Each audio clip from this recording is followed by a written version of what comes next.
I believe my statement is important to the world to hear my experience while in residential school, especially my 8 children.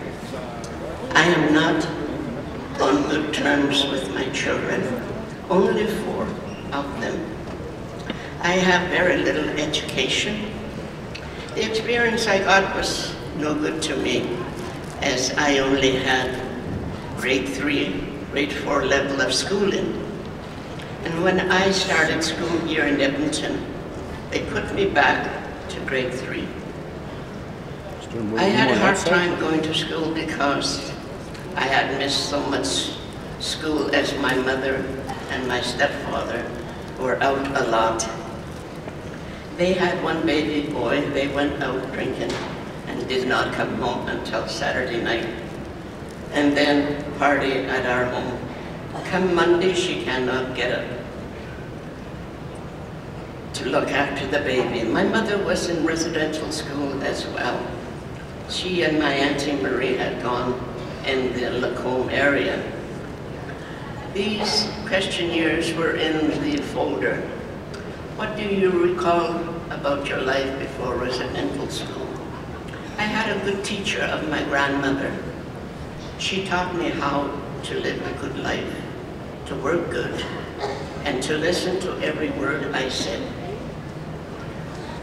When did you first heard about residential school would be like for you?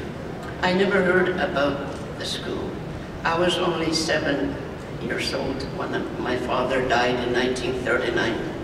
That was the same month, year, the Indian agent came to my house and told my mom she had a place of work and her children had to be in school.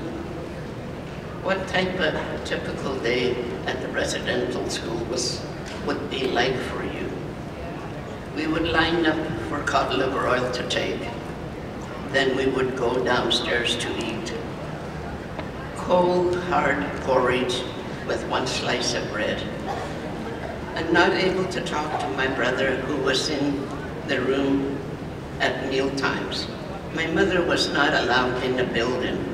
She just worked across the road for Mr. Woodsworth. Were there specific tasks that you were responsible at the school? Stay away from the troubled girls and stay close to my cousins. They were my protectors. What do you have any particular moments of people, events, and memories that stands out in your mind, good or bad? The bad memory I had was I was caught while playing from the matron talking Cree in the playroom, and I got whipped my head and my back. And today I usually have a headache and some deafness in my left side. What was it like for you when you left residential school? I had a dreadful life trying to get to school. It was awful because they put me back in grades. I had no identification of myself, no birth certificates. I don't know how old I was. The church at Salt Lake had burnt down. What impact has having family and friends attend and work at the residential school had on you? The people that were employed there were not qualified. They had little or no experience in looking after children who were to fit in Canadian society. They were evil people. My husband and I worked hard, and we made sure our children do not speak Cree, only English, and to get their education. What does Indian school, residential school, mean to you? It means that I was taken out of the comfortable, loving home and put in a hellhole of decoration and humanity. how can Canadians and Aboriginal people establish new relationship with one another based on mutual understanding and respect? The first thing that has to happen is that the Canadians must start to respect the Aboriginals. It may never happen because of the Canadian government has their authoritative and not a good programs, and most of them are against the Aboriginals. Of 100 of years, still today it continues. It's a two-way street, and the Canadians are not there for sure. I have one brother left and two sisters. We're not on good terms. I suppose it's mainly because of, I don't know if it's resentment of what my parents did after I came out. I was supposed to have some more school, which I didn't. But to this day, I am a strong person. I don't dwell on my past life. And I go out in schools, universities, different places, do my praying, be motivated with the young people. I go to Grand University, different schools whenever I'm asked. So it's how you think to yourself that has a lot going. If something is going to get you down, it'll get you down. You got to be above that level of your life to have a good life. And my husband had died year 2000, and 4 months after my son committed suicide.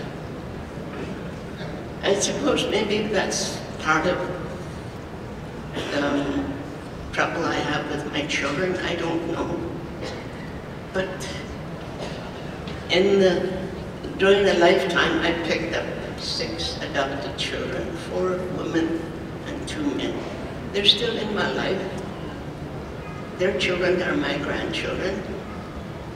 So it's not a miss that I miss my children. Yes, it's nice to see them. But again, it's how you live a life is how you come to be a wisdom person, I figured myself, which I don't know for sure. But I am glad to be here, and I appreciate listening to you.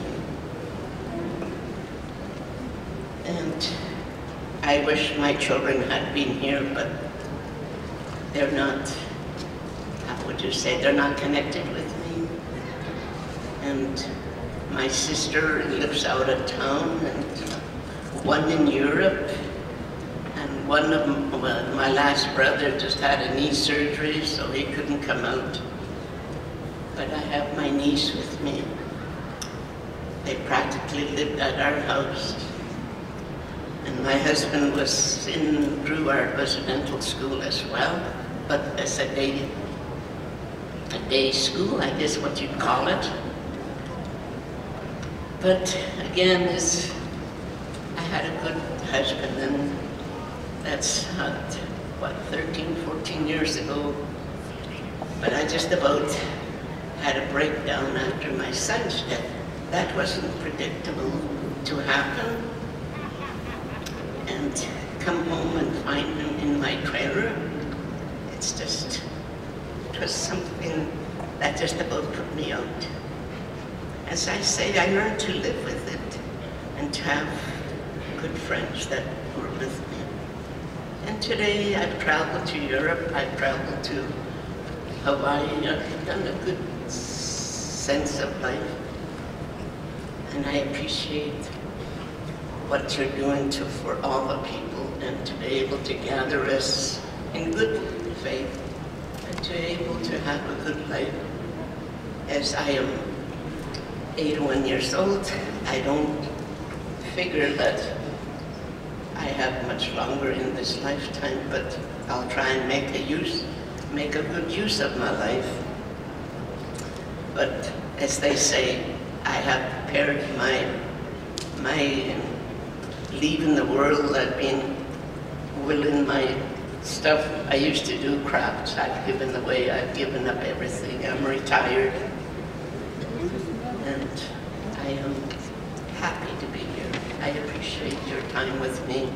I appreciate the people listening. And have a good life. Take care of yourselves. No one else is going to take care of you but yourselves. It's the way you look after yourself is the kind of life you have. So I appreciate, take care.